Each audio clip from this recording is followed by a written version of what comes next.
박수를 치시려면 큰 소리로 박수를 쳐주시길 바랍니다. 격려하겠습니다.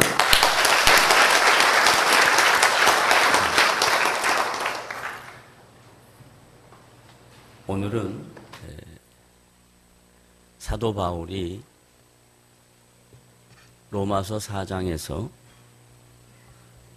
로마 교회 성도들 중에 유대인 성도들을 생각하고 기록한 편지의 내용을 이 시간에 말씀 속에서 찾아보도록 하겠습니다. 로마 교회 안에는 유대인 성도가 있고 이방인 성도가 있다라고 말씀을 드렸는데, 유대인 성도들에게 있어서 가장 중요한 것은 그들이 받은 구원이 자신들의 행위로 율법을 지켜낸 수고와 노력의 대가인가, 아니면 유대인들에게 허락된 구원과 그 믿음은 행위와 수고와 노력의 대가 없이 하나님이 주신 은혜의 결과인가 하는 것을 가리키는 겁니다. 왜 이 내용이 중요하냐면, 사람이 살아가면서 익숙하게 해왔던 습관, 그리고 익숙하게 생각한 고정관념, 이런 것들을 바꿔내는 것이 쉽지가 않습니다. 인지한다고 해서, 깨달았다고 해서 습관화되어 있던 고정관념이 한순간에 이렇게 팍 바뀌는 것이 어렵습니다. 유대인들에게 있어서 그들의 습관과 고정관념은 항상 머릿속에 율법이라는 것이 머리에 남아 있습니다. 그래서 그들에게서의 율법은 삶의 전부라고 해도 과언이 아닙니다. 예수 믿고 구원받고 하나님의 자녀가 되어서 교회는 나와 있는데, 머릿속에 담겨 있는 그의 가치관은 이 율법의 지배를 받는 거예요.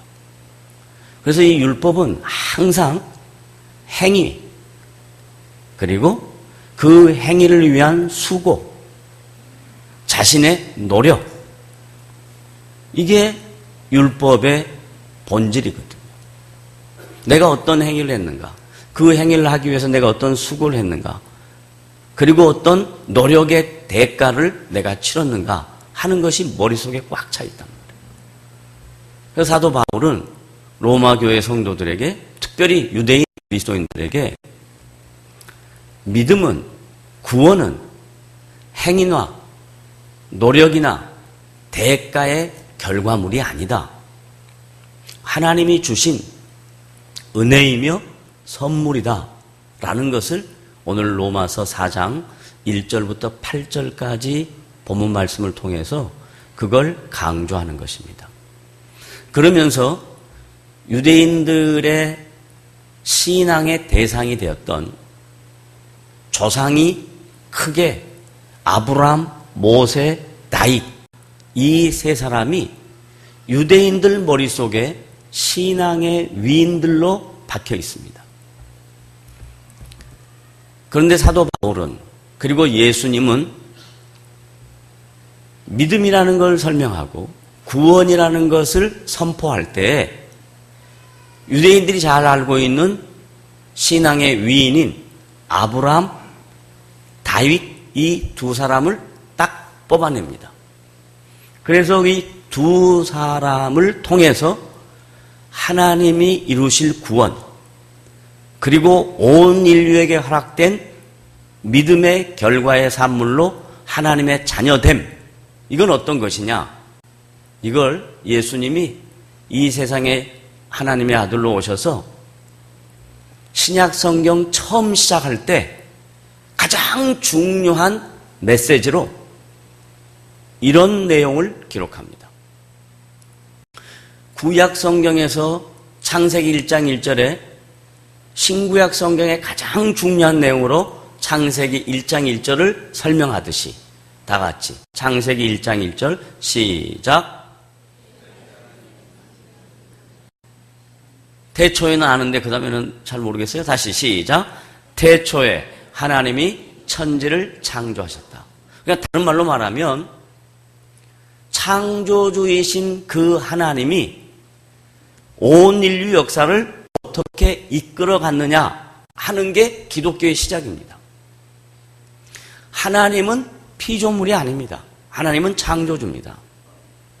그렇다면 하나님이 시작한 이 세상 역사가 하나님의 계획과 의도는 가치 있고 의미 있고 선한 것인데 하나님의 형상으로 지음받은 인간이 하나님의 말씀에 불순종합니다. 그 불순종을 다른 말로 말하여 죄라 그럽니다. 그래서 세상에 죄가 있습니다. 이 죄의 문제를 해결하고 하나님이 자기의 형상으로 지은 인간들과 관계를 회복하기 위하여 행하신 일을 하나님의 구원 역사라 이렇게 이야기합니다. 그래서 그 구원 역사를 시공간적으로 기록해 놓은 것이 구약입니다. 그리고 이 구원 역사를 이루신 예수님이 오신 그 사건 이후 기록된 신약 성경의 마태복음 1장 1절이 가장 중요한 믿음, 구원이라는 것의 시작이 무엇인가를 가리킵니다. 그래서 저와 여러분이 또 마태복음 1장 1절을 다 같이 암송해 보겠습니다. 시작. 다 같이 여기 학생들만 마태복음 1장 1절 시작. 아니요, 하지 마세요. 학생들만 따라. 아브라함과 학생들만 따라하세요. 크게 시작. 아브라함과 다윗의 자손 예수 그리스도의 세계라. 다 들으셨죠? 다 같이 시작. 예수 그리스도께서 이루신 구원 역사의 가장 중요한 핵심으로 아브라함이라는 사람과 다윗이라는 사람을 도구로 사용했다라는 얘기를 신약 성경에 제일 먼저 타이틀로 기록합니다. 그래서 기독교에서 말하는 구원, 기독교에서 말하는 믿음을 이해하기 위해서는 이 아브라함이라는 사람과 다윗이라는 사람에게 하나님이 어떻게 그들에게 찾아가셨으며 그들을 어떻게 구원해내셨는가, 그들이 갖고 있는 믿음의 실체는 무엇인가, 이것을 말씀을 통해서 우리가 알아야 합니다. 그게 바로 기독교에서 말하는 구원론, 기독교에서 말하는 믿음의 실체이기 때문에 그렇습니다. 그래서 오늘 사도 바울은 로마서 4장에서 아브라함의 사건과 다윗의 사건을 예로 제시합니다. 그 예가 뭐냐? 여러분이 로마서 4장 1절 다 같이 한번 2절까지 읽어보겠습니다. 시작. 그런즉 육신으로 우리 조상인 아브라함이 무엇을 얻었다 하리요? 지금 로마에 있는 유대인 그리스도인들에게 사도 바울이 질문을 합니다. 너희들의 육신으로 조상인, 믿음의 조상인 아브라함이 무엇을 얻었다 하리요? 하고 퀘스천을 던집니다. 그리고 그 다음 무엇이 뭔가를 설명합니다. 2절 시작. 만일 아브라함이 행위로서 의롭다 하심을 받았으면 자랑할 것이 있으려니와 하나님 앞에서는 없다. 이 말을 바꿔보자고요. 아브라함이 행위, 착한 일, 법을 지킨 일, 좋은 일, 이런 걸 해서 하나님 앞에 구원을 얻었다라고 할 수 있냐? 그게 아니다라고 이야기합니다. 왜 아니냐면 로마서 3장 23절에 모든 사람이 죄를 범하였음에 하나님의 영광에 이르지 못했다. 다른 말로 말하면 하나님이 요구하시고 하나님이 기대하시는 것에 모든 인간은 쫓아갈 수가 없다, 따라갈 수가 없다라고 선포하는 겁니다. 그러니까 아브라함이라는 사람도 선한 일, 착한 일, 좋은 일, 윤리적인 일, 도덕적인 일 이런 거 해서 하나님이 그를 구원해 내셨거나 믿음을 주셨다 하지 않는 것이다 라고 이야기합니다. 그럼 뭐냐 이 말이에요. 어떻게 해서 너희 조상 아브라함이 믿음의 조상이 되었냐라는 얘기입니다. 3절로 갑니다. 다 같이 읽습니다. 시작. 성경이 무엇을 말하느냐? 아브라함이 하나님을 믿음에 그것이 그에게 의로 여겨진 바 되었느니라. 자, 행위가 아니었고 아브라함의 뭐라고요? 믿음이었다 그러잖아요. 행위가 아니고 아브라함의 믿음이었다. 그러면 아브라함의 믿음이 뭐냐 하는 걸 우리가 생각해 봐야 되지 않겠습니까? 자, 히브리서로 갑니다. 히브리서 11장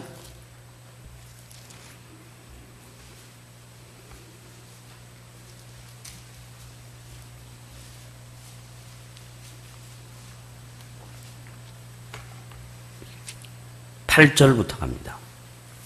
히브리서 11장 8절. 다 같이 함께 읽습니다. 시작. 믿음으로 아브라함은 부르심을 받았을 때 순종하여 장래의 유업으로 받을 땅에 나아갈 새 갈바를 알지 못하고 나아갔으며. 자, 믿음으로 아브라함은 부르심을 받았을 때 뭐 했다고요? 순종했다. 그러면 순종이라는 단어와 믿음이라는 내용은 관계가 있다. 줄 그어놓으세요. 순종했다. 그 다음에 뭘 순종했는가? 그 다음 말씀. 장래의 유업으로 받을 땅에 나아갈 새 갈바를 알지 못하고 나아갔으며.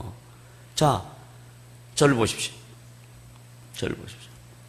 오늘 저와 여러분이 함께 생각해야 될 내용은 많이 이렇게 여러분의 그 사고를 이렇게 많이 돌려봐야 되는 내용이기 때문에 집중을 해야 됩니다. 저를 보시길 바랍니다. 자, 학생들 저를 보세요. 자, 아브라함이 하나님을 믿음에 그것을 의로 여기셨다. 바울이 얘기했습니다. 그 다음에 히브리서 저자는 믿음으로 아브라함은 부르심을 받았을 때 순종했다. 그리고 갈바를 알지 못하고 하나님이 명령하신 그 명령에 대하여 반응했다라고 이야기했습니다. 그러니까 이 성경에서 사도 바울이 로마 유대인 성도들에게 하고 싶은 얘기는 아브라함이 율법을 지켜서 선한 행위로 하나님이 그를 의롭다라고 여기고 믿음을 가졌다라고 한 것이 아니라 하나님이 어떤 분인가 전혀 알지 못했는데 그 하나님이 찾아와서 아브라함에게 내가 너의 인생을 이끌어가는 창조주 하나님이시다라고 말씀한 거예요. 그리고 너는 이제 내가 지시하는 땅, 아무것도 알지 못하는 땅, 전혀 이해하지 못하는 일 내가 할 테니까 거기에 대하여 반응해서 순종해라 라고 얘기합니다. 무엇을 알고 순종하는 것이 아니라 아무것도 모르고 순종하는 겁니다. 하나님이 어떤 분인지를 전혀 알지 못했습니다. 그는 아버지 데라와 함께 우상 만드는 일을 했어요. 하나님과는 전혀 관계없는 사람입니다. 그런데 하나님이 아브라함에게 찾아왔어요. 찾아와서 말씀합니다. 내가 너의 인생을 이끌어갈, 내가 너를 만든 창조주다, 통치자다. 그러니 너는 내 말을 듣고 따라와라. 거기에 대하여 선 지식을 갖고 있는 아브라함 아닙니다. 조상들한테 하나님이란 분에 대하여 들어본 아브라함 아닙니다. 그저 하나님이 찾아와서 하신 말씀에 대하여 반응을 했습니다. 순종을 했습니다. 그리고 하나님이 지시하는 땅, 가나안 땅에 가기 위하여 자기의 삶을 돌이켰습니다. 이걸 성경이 뭐라고 얘기하냐면 믿음이라고 이야기하고 구원이라고 이야기하는 거예요.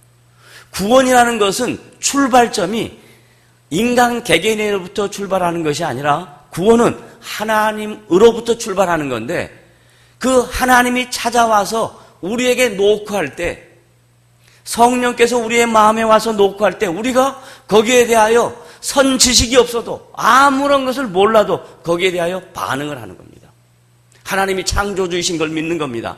통치자 있는 것을 믿는 겁니다. 그리고 나아갈 때 하나님께서 우리의 인생 속에 주인이 되신다 하는 게 지금 바울이 로마에 있는 유대교의 성도들에게 설명하고 싶은 거예요.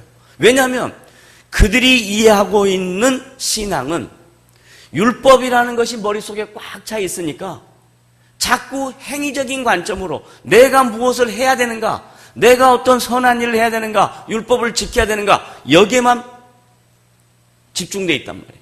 그래서 아니다, 그게 아니고 믿음 생활이라는 것은 하나님이 찾아오셔서 하나님이 우리에게 명령하신 그 명령이 전혀 이해가 되지 않고 이성적으로 용납이 안 돼도 순종하는 마음으로 그 길을 한 걸음 한 걸음 걸어가는 것을 믿음이라 그런다. 그러니 그 믿음은 너로부터 출발하는 것이 아니라 하나님으로부터 출발한다 라고 얘기하는 것이에요. 다 같이 한번 따라합시다. 믿음은 나로부터 출발한다. 예, 믿음은 우리로부터 출발하는 것이 아니라 하나님으로부터 출발한다 하는 것을 지금 로마서 4장을 통해서 바울이 로마 유대교의 성도들에게 지금 설명하고 있는 것입니다. 히브리서 좀 더 나갑니다. 9절 읽어봅니다. 또 아브라함에게 있는 믿음의 근거는 무엇인가? 9절 다 같이 읽습니다. 시작. 믿음으로 그가 이방의 땅에 있는 것 같이 약속의 땅에 거류하여. 자, 봐봐요. 얼마나 그 표현이 재미있냐면 지금 믿음으로 그가 어디의 땅에 있다고요? 이방의 땅에 있어요. 다른 말로 말하면 이방이라는 것은 세상의 통치 방법입니다. 세상의 통치 영역입니다. 세상 속에 지금 아브라함이 있는 거예요. 그때 당시 모든 사람이 하나님과 관계없는 사람이에요. 근데 아브라함만 하나님이 부름받아서 지금 하나님의 사람으로 살아가는 거예요. 자기 주변은 전부 다 세상의 방법이에요.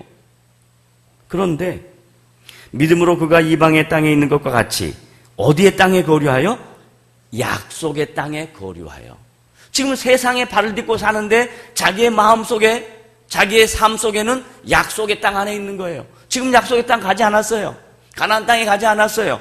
그러나 자기의 마음속에 하나님이 약속하신 그 약속의 땅이 자기 마음의 중심에 있는 거예요. 그 내용이 뭔가? 그 다음 말씀으로 가면 내용에 대한 답이 나옵니다. 믿음으로 그가 이방의 땅에 있는 것과 같이 약속의 땅에 거류하여. 그 다음 시작.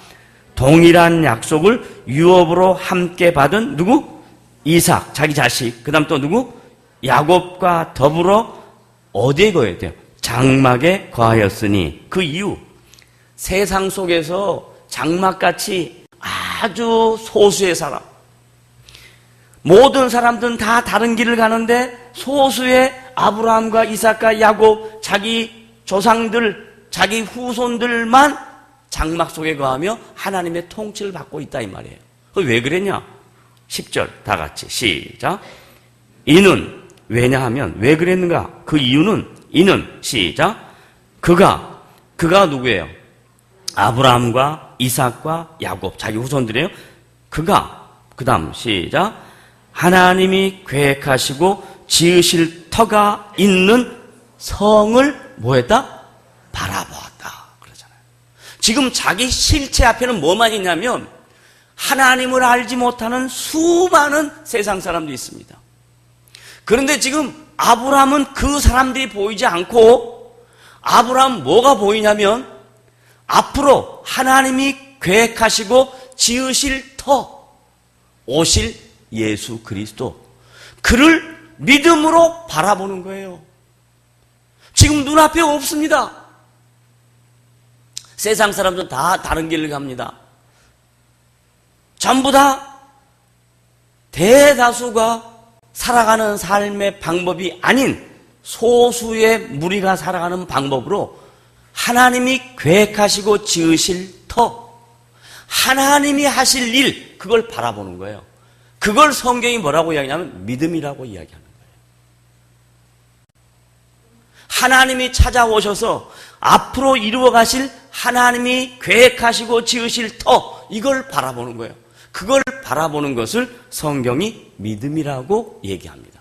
그리고 히브리서 저자가 이런 아브라함이 믿음으로 구원을 받았다라고 이야기하는 거예요. 아직 예수님이 안 오셨습니다. 아브라함 시대에.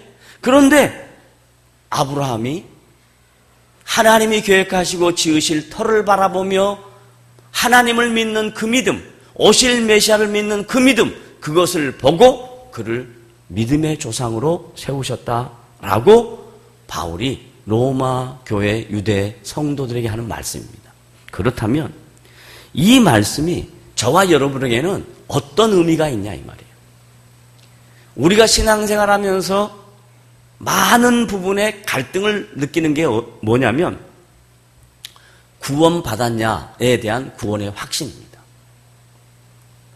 여러분 구원의 확신이 있으십니까? 제가 이렇게 물어보면 여러분이 어떻게 대답하시겠어요? 제가 지금 묻겠습니다. 공적으로. 여러분은 구원의 확신이 있으십니까? 어떻게 해요? 말씀으로. 네, 감사합니다. 대부분 여러분 구원의 확신이 있습니까? 라고 물으면 딱 마음에 뭐가 걸리냐면 자기의 삶의 실제의 현실의 모습을 생각합니다. 그걸 다른 말로 말하면 행위입니다. 행위. 내가 이런 짓을 하고 있는데 구원받을 수 있나? 이렇게 생각합니다. 내가 한 주간에도 이렇게 엉터리로 살았는데 구원받을 수 있나? 이렇게 생각하는 거예요. 그런 생각 안 하시나요? 하나요? 안 하나요?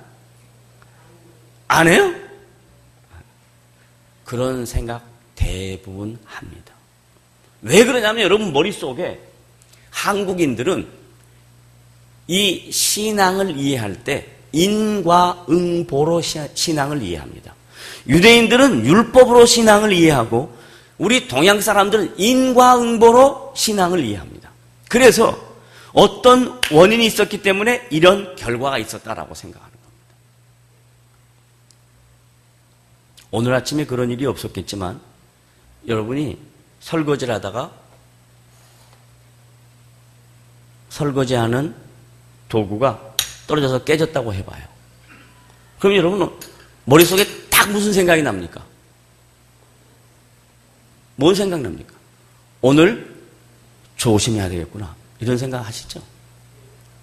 제가 어제 저녁에 중국에서 사온 호랑이 연고가 있습니다. 별별 방법으로 제가 제 몸을 이렇게 치료하는 과정 중에 너무 이렇게 뼈가 쑤시고 아프니까 호랑이 연고를 듬뿍 해서 그냥 뼈 관절마다 다 이렇게 발랐습니다. 그러다가 호랑이 연고가 손에서 미끄러져 탁 떨어졌어요. 그래서 확 깨졌어요. 목사인데 제가 적어도 말씀을 전하는 목사인데 그게 딱 깨지는 순간 제 마음속에 딱 무슨 마음이냐면 야 이게 불길한데? 이런 마음이 딱 드는 거예요. 이런 마음이 드는 거예요. 거기다 비가 오지요? 밤이 깊었지요? 나갔던 자식은 안 들어왔지요? 그러니까 막 거기다 막 또 이렇게 되는 거예요. 이런 것과 구원과 무슨 관계가 있냐면 여러분이 구원을 이해할 때 구원을 자꾸 자기 입장에서 이해한단 말이에요. 나의 선한 행위, 내가 한 행동, 내가 살아왔던 인생의 족적, 이걸 가지고 자꾸 구원의 문제에 끼게 한단 말이에요. 근데 성경에서 말하는 구원은 여러분이 한 행동, 행위, 족적과 관계없이 하나님이 여러분의 인생에 찾아가셔서 여러분에게 내가 창조주고 내가 너를 구원하기 위하여 예수 그리스도를 보냈고 그 예수 그리스도를 십자가에 죽게 했고 그 하나님의 사랑으로 내가 너희들을 불러내겠다. 내가 너희들에게 구원을 주겠다. 그 얘기를 들을 때 아브라함처럼 아무것도 모르는데 맞습니다. 그렇습니다. 나는 죄인입니다. 여기서 말하는 죄라는 것은 행위적인 것이 아니라 하나님과 관계를 갖지 않았던 하나님을 몰랐던 사람입니다. 그런데 이제 하나님이 찾아오셔서 하나님 자신이 이런 분이라고 말씀하시니 내가 그것을 믿겠습니다. 그걸 인정하겠습니다. 여기에서 믿음이 시작되고 구원이 시작된다 이 말이에요. 그러니까 구원이라는 것은 행위와 전혀 관계가 없다. 다 같이 시작. 없어요. 구원은 행위와 전혀 관계가 없어요. 여러분의 선행과 악행으로 구원이 나눠지는 게 아니에요. 여러분의 도덕적인 것과 비도덕적인 것과 가지고 구원의 문제가 해결되는 게 아니에요. 구원의 문제는 하나님이 찾아오셔서 하나님의 방법으로 이루시고 하나님의 방법으로 이루셨기 때문에 여러분이 무엇으로 내가 구원받은 걸 확신하냐면 하나님 말씀대로 살아야 되겠다 하는 신앙의 감각이 여러분 안에 있는 성령의 내주하심이 여러분을 지적할 때 거기에 여러분이 느끼는 거예요. 아, 이러면 안 되지. 이건 아까 말했던 행위에 대한 인과응보의 내용이 아니라 성령이 내 마음속에 찾아오셔서 우리에게 지적할 때 그때 반응하는 것이에요. 이건 전혀 다른 거예요. 눈을 뜬 사람하고 눈을 뜨지 못한 사람하고 차이가 뭐예요? 눈을 뜬 사람은 정확하게 압니다. 눈이 안 떠져 있으신 분은 정확하게 실체를 모릅니다. 구원도 똑같습니다. 왜 하나님이 구원을 설명할 때 눈이 있어도 보지 못하고 입이 있어도 말하지 못하고 귀가 있어도 듣지 못하는가? 왜 이런 식의 표현을 했는가? 다른 말로 말하면 분명히 다 있는 인체의 기관인데 신체의 기관인데 이 기관들이 정상적인 작동을 못한다 이 말이에요. 하나님을 알지 못하면. 그런데 하나님을 알면 내 모습과 내 처지가 비록 연약하고 허물이 많고 문제가 많아도 내 눈이 띄어져서 볼 걸 보고 들을 걸 듣고 할 말을 할 수 있는 거예요. 그러면서 시간이 지나면서 그 말의 품격이 올라가는 거예요. 보는 가치가 달라지는 거예요. 듣는 내용들이 고상해지는 거예요. 이걸 신앙 생활이라 이야기합니다. 신앙이라는 건 뭐냐? 믿음이라는 건 뭐냐? 구원이라는 건 뭐냐? 눈이 띄었다는 거예요. 귀가 열렸다는 거예요. 입이 열어졌다는 거예요. 그게 순간적인 것이고 점진적으로는 여러분의 품격이 높아져 가는 것. 그건 신앙이라는 생활을 통해서 하나님을 알아감을 통해서 그리고 주의 말씀을 들음으로 말미암아 여러분의 인격이 고상해져 가는 것입니다. 그 지금 바울이 로마 교회 성도들에게 그 마음의 무거운 짐이 뭐냐면 예수 믿고 구원받고 교회 안에 다 앉아 있는데도 불구하고 자꾸 자기들 머릿속에는 뭐가 남아있냐면 율법적 행위가 머릿속에 남아있는 거예요. 유대인들은 항상 무엇을 규정할 때 행위로 규정하거든요. 너 이거 했냐 안 했냐? 지켰냐 안 지켰냐? 이것으로 삶을 규정하고 상대방을 규정하니까 교회 안에 예수 믿고 구원받고 하나님의 자녀가 됐는데도 불구하고 자꾸 그 문제에서 헷갈리는 거예요. 그러니까 선한 행위를 할 때는 착한 행위를 할 때는 구원받은 것 같고 선한 행위를 못하고 나쁜 일을 할 때는 구원 못 받은 것 같고 하나님이 왔다 갔다 하는 것 같고 이렇게 느껴진다 이 말이에요.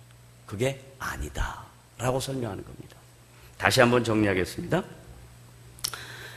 로마서 4장 3절에 다 같이 읽습니다. 시작. 성경이 무엇을 말하느냐? 아브라함이 뭘 믿음에? 하나님을 믿음에 그것이 그에게 의로 여겨진 바 되었느니라. 수동태거든요. 하나님이 하신 일이거든요. 하나님이 하신 일. 그래서 하나님이 하신 일로 말미암아 생긴 결과가 뭐냐? 내가 구원받은 거고 내 안에 믿음이 있는 것입니다. 다 같이 따라합시다. 하나님이 나에게 찾아오셔서 행하신 일로 구원을 받고 믿음이 생겼다. 그러면 이제 믿음이 생긴 여러분에게 요구하는 게 뭐냐? 아브라함과 같은 삶이에요. 아브라함의 삶 속에 허물 많았습니다. 시행착오 많았습니다. 오류 많았습니다. 그런데 아브라함에게 있는 독특한 것은 뭐냐면 세상 사람들이 보지 못하는 것을 보는 겁니다.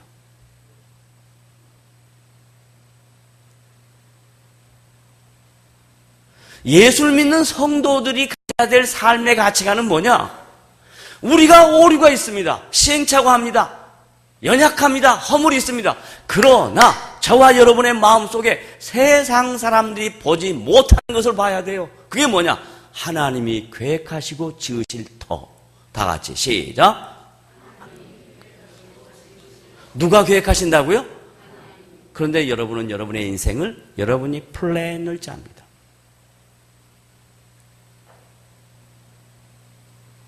어느 정도 인생을 살고 나면 대부분 고백하는 말 이렇게 합니다. 인생은 내 뜻대로 안 된다라는 것을 압니다. 그때부터 신앙의 깊이가 생깁니다. 인생이 내 뜻대로 된다라고 생각하고 하나님 해주십시오 하고 할 때는 신앙의 깊이가 없습니다. 신앙이 얕은 물가에 있습니다. 그래서 기분 좋을 때는 거기서 뛰고요. 기분이 안 좋을 때는 그 얕은 물가에 코 빠져가지고 거의 죽어가려고 그래요. 신앙의 깊이가 생기면 인생이 내 뜻대로 안 된다는 것을 알게 됩니다. 그걸 알면 그 다음 바로 이어서 뭐가 나타나냐? 아, 내 인생을 그분께 맡기는 것이 훨씬 편하겠다 하는 것을 알게 됩니다. 그래서 그분께 맡겨서 되어진 결과를 보고 깜짝깜짝 놀랍니다. 내가 행한 일이 별것 아닌데 그분이 베푸신 것이 너무 크니까 감격하는 겁니다. 놀라는 겁니다. 그래서 신앙을 어메이징이라고 이야기하는 거예요. 여러분이 어메이징 그레이스라는 찬양 있죠? 네? 그게 우리는 그 찬양을 부를 때 같으면 나 같은 죄인 살리신 하고 우는 거예요. 그런데 어메이징 그레이스를 부른 저쪽 사람들의 서양 사람들의 관심은 뭐냐면 그런 나 같은 사람에게 베푸신 하나님의 은혜를 깨닫는 거예요. 내가 어떤 선한 일을 한 게 아닌데, 내가 어떤 착한 일을 한 게 아닌데, 내 인생의 결과를 보니까, 내 인생의 과정을 보니까 너무 놀랍더라 이 말이에요. 그래서 기독교의 인생은 놀라운 것을 날마다 느끼며 살아가는, 체험하며 살아가는 그 신앙생활을 가리켜 하나님의 통치라 그러는 겁니다. 여러분들은 하나님의 통치를 어떻게 이해하십니까? 여러분이 계획하고 기대하고 원하고 소망하는 것 이루어질 때 여러분도 하나님의 통치라고 생각하죠? 그러지 않습니다. 성경에 사람의 생각과 하나님의 생각은 달라서, 사람의 길과 하나님의 길은 달라서 그럽니다. 하나님이 여러분 각자에 갖고 계신 계획이 있습니다. 하나님이 여러분 각자에게 허락하신 일들이 있습니다. 그래서 신앙생활을 잘하는 사람은 이렇게 하는 거예요. 하나님, 저를 통해서 이루실 일이 도대체 무엇입니까? 하나님, 저에게 요구하는 게 무엇입니까? 그것을 깨닫는 사람을 보고 성숙한 신앙인이라 그럽니다. 그런데 대부분 교회에서는 성숙한 신앙인을 뭘로 평가하냐? 기도 많이 하신 분, 목소리가 많이 가신 분, 눈동자에 거의 눈이 다 가 있는 분, 이런 분 보고 신앙생활 잘한다고 그래요. 그러지 않아요. 신앙생활은 눈동자가 정확하게 띄어있는 사람, 신앙생활은 사고가 분명한 사람, 상식적인 사람, 그러면서 하나님이 나를 통해서 이루기를 원하시는 것에 초점을 맞춘 사람, 그래서 그 일을 하려고 하는 사람, 그런 사람은 신앙생활을 잘한다라고 이야기하는 겁니다. 저는 우리 남산교회 성도들이 이런 사람이 되기를 소원합니다.